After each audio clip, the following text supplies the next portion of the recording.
आज से लगभग 2350 साल पहले मैसेडोनिया से चलकर हिंदू कुश के रास्ते हमारे भारत माता की आंचल को अपने घोड़ों के टाप से रौंदते हुए सिकंदर महान विश्व विजय के उद्देश्य से तक्षशिला तक आ पहुंचा था। भारत उस समय कई खंडों में बटा हुआ था, अर्थात भारत में अलग अलग रियासतों के कई राजा हुआ करते थे। सिकंदर के 1 लाख से अधिक की सेना देखकर भारत के बड़े बड़े राजाओं ने अपना सिर झुका लिया था।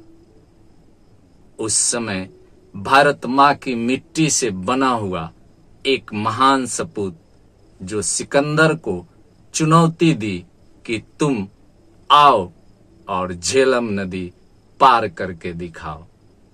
उस महान सपूत को इतिहास पोरस के नाम से जानता है। पोरस जिसने सिकंदर को भारत में पहली बार चुनौती दिया था। 1 लाख की सेना जब बड़े बड़े राजाओं ने देखकर अपना सिर झुका लिया था, उस समय पोरस मुट्ठी भर सेना लेकर हिमालय की तरह अपना साहस दिखाने का परिचय दिया। कहते हैं जब सिकंदर और पोरस की सेना आमने सामने हुई तो सिकंदर की 1 लाख से अधिक की सेना भाग खड़ी हुई थी। उस समय विश्व के इतिहास में पोरस ने पहली बार युद्ध में हाथियों का इस्तेमाल किया था।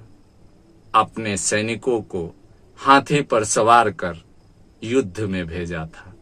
स्वयं भी हाथी पर सवार होकर सिकंदर की सेना से 2-2 हाथ करने युद्ध के मैदान में आए थे। कुछ इतिहासकारों का मानना है कि इस युद्ध में सिकंदर विजयी हुआ था और यहीं से वह पुनः वापस अपने वतन को लौट रहा था। किंतु सिकंदर और पोरस के युद्ध में जब सिकंदर घायल हुआ था, उस कारण से उसकी मृत्यु अर्थात सिकंदर की मृत्यु रास्ते में ही हो गई थी। किंतु कुछ इतिहासकारों का मानना है कि पोरस हारा नहीं था। सिकंदर जब घायल हो गया था, उसकी सेना युद्ध लड़ने से इनकार कर रही थी, तब सिकंदर अपने वतन मैसेडोनिया के लिए वापस जा रहा था और रास्ते में ही उसकी मृत्यु हो गई। किंतु सिकंदर के मर जाने के बाद उसके मुख्य सेनापति अर्थात सिकंदर का सेनापति सेल्यूकस निकेटर पुनः भारत पर आक्रमण किया और पोरस को युद्ध में हराया। ऐसे इतिहासकार मानते हैं कि जो पोरस सिकंदर से नहीं हारा था, वह सेल्यूकस निकेटर से हार गया। इसका मुख्य कारण सिकंदर का और पोरस का युद्ध बताया जाता है। पोरस सिकंदर के युद्ध में इतनी क्षति हुई थी पोरस का कि वह पुनः सेल्यूकस निकेटर का सामना नहीं कर सका। किंतु सेल्यूकस निकेटर का भी भारत विजय का अरमान पूरा नहीं हुआ। उसे चंद्रगुप्त ने रोका था।